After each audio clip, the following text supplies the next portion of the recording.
The asbestos issue is not a thing of the past. It continues to this day. We want to end this man-made disaster. So let's ban asbestos. Thank you very much, and thanks to ADAO and Linda. I've watched the activities of ADAO for years now, a decade, along with my colleague, Dr. Aubrey Miller, who sends his regrets for not being able to attend today and speak. I know many of you know Dr. Miller.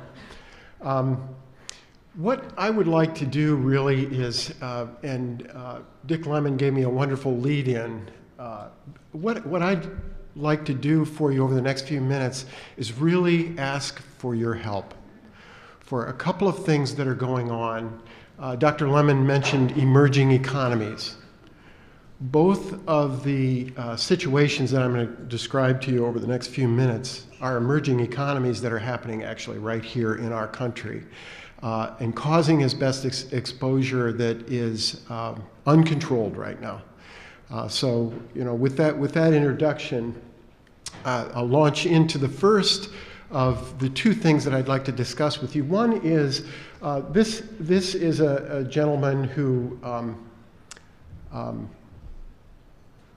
has mesothelioma and was in the process of putting vermiculite attic insulation into his home, and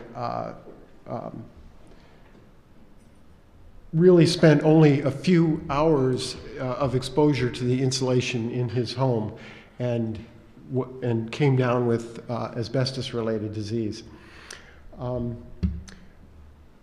What is happening, though, across the country as the housing stock ages is that homes are being torn down by the thousands, by the tens of thousands, and by the millions. We've heard estimates ranging up as high as 35 million homes with zonalite insulation or asbestos-bearing vermiculite insulation in them. But there's also other types of insulation, chrysotile, et cetera. And when these homes come down, they create tremendous dust clouds,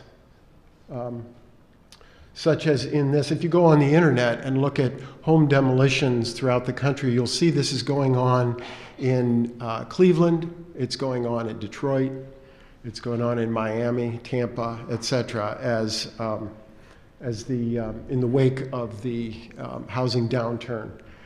And states and local industries, local governments are becoming somewhat desperate in having to deal with the costs associated with asbestos abatement.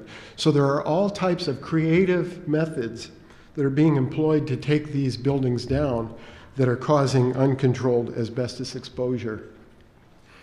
In anticipation of this, the Environmental Protection Agency in the early 90s, just as the Libby vermiculite situation was unfolding in Libby, Montana, began a series of investigations to try and find a way to more efficiently remove asbestos from homes and demolish homes that contained asbestos.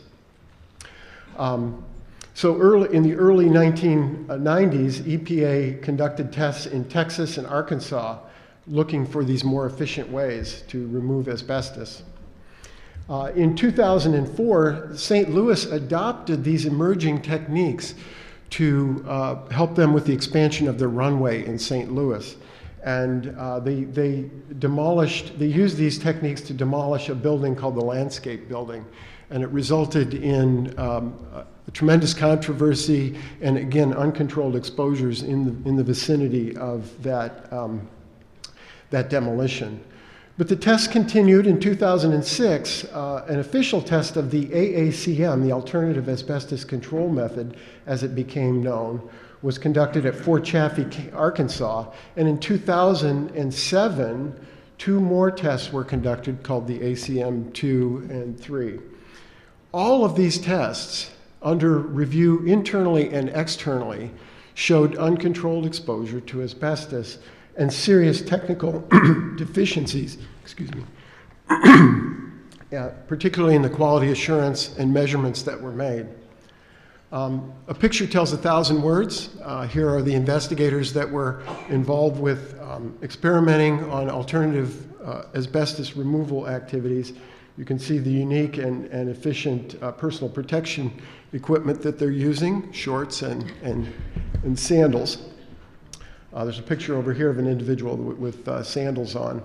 And this was a building that was tacked up as an experiment with transite asbestos put on the side of it and then knocked down and measurements were made. But again, there was poor quality assurance and serious technical deficiencies that caught the attention, fortunately, 10 years later, of the Weis senior management of EPA, including the Inspector General, who issued this early warning report on the use of unapproved asbestos demolition methods, and the Assistant Administrator and the Assistant Administrator of the Office of Research and Development, who jumped in and said EPA should immediately and clearly communicate the NESHAPs, that's the National Emissions Standards for Hazardous Air Pollutants, the regulation that drives asbestos abatement and cleanup, and educate regions, EPA regions and field offices into what the law is and that law is still, in fact, in effect.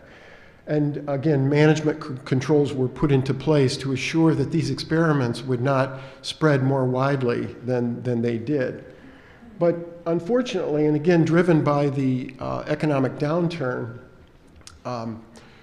the cat was out of the bag, so to speak. So many entities, government agencies, states, local entities adopted these methods. And if you go to the internet, you can see, in fact, here's a peer-reviewed publication by the authors and experimenters indicating that the AACM allows certain asbestos-containing materials to remain in the building during demolition. How convenient and inexpensive this would be for abatement. Unfortunately, it causes tremendous dust problems for neighbors, children. These are done in residential areas. Of course, asbestos is permanent. Once the dust makes its way into a neighbor's house, it stays there for a long, long time, as we know. Here's a photograph. I believe this is Cleveland. And I would point, I didn't have time in the few minutes that I have to play some videos for you, but if you cut and paste these links into your browser, you can watch what's going on. And these are just a couple of examples. This is happening in literally tens of thousands, if not hundreds of thousands of homes across our country as we speak. An emerging technology, if you will. And it's not just local. It actually caught on, this wildfire of cheap asbestos abatement caught on to the federal government. This is the nuclear weapons facility in Hanford, Washington, where the Department of Energy used an alternative method. They're taking down their power plant here, and they've taken down dozens of buildings using this alternative technique. You can see the dust. They are spraying it with water here to try and keep the dust down. We know that does not work. So large facilities at DOA are paneled entirely by transite containing up to 50% asbestos. So really what they're doing is they're taking asbestos that is non-friable or non-crumbleable and making it very crumbleable and exposing workers and future visitors to these sites once they're cleaned up. I'm going to switch gears now. So that was the first thing that we really need ADAO's help with. We need to educate people and get the word out about what's going on with these abatements. Now, granted, these decaying areas in cities are a blight. They're a nuisance and they're dangerous, but there's got to be a better way than to expose workers, neighbors, and future generations to the asbestos that's associated with these demolitions. This is a taconite mine. Taconite is made from a low-grade iron ore. How am I doing? You're fine. We're actually ahead of the game. So okay. We're ahead of the game. I can talk for a long. I can't talk as long as my colleague, Dr. Aubrey Miller, but I'm going to try. So this is taconite. Those of you who are not familiar with taconite, it's a pellet that's used as a raw material for making steel. And it comes from a very low grade of iron ore that is available across our upper Great Lakes. This is an issue that's very near and dear to my heart. I grew up right near these beautiful fjords in upper Michigan here. And if you ever want to see some beautiful fjord land without going to Norway, you can go to Traverse Bay. But iron ore, there's a geological formation of very low-grade iron ore that stretches in a crescent across the upper Great Lakes, over from Minnesota through Wisconsin. These are the Apostle Islands, another beautiful area. Up through the upper peninsula of Michigan and down through these island chains here in the North Channel. And this low-grade ore is being mined as China develops, as the developing world grows. This ore is being hauled out of huge open pits and underground mines throughout this crescent. And it's then put on ore boats and shipped to ports.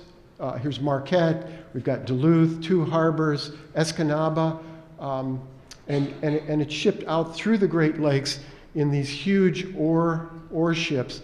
And here's a loading facility. And of course, this loading creates all kinds of dust from the taconite pellets that are put on. For any workers here at these remote locations, not just the mining areas. And then it's shipped to China, where they make steel and ship it back to us and sell it for a huge profit to us. Imagine that.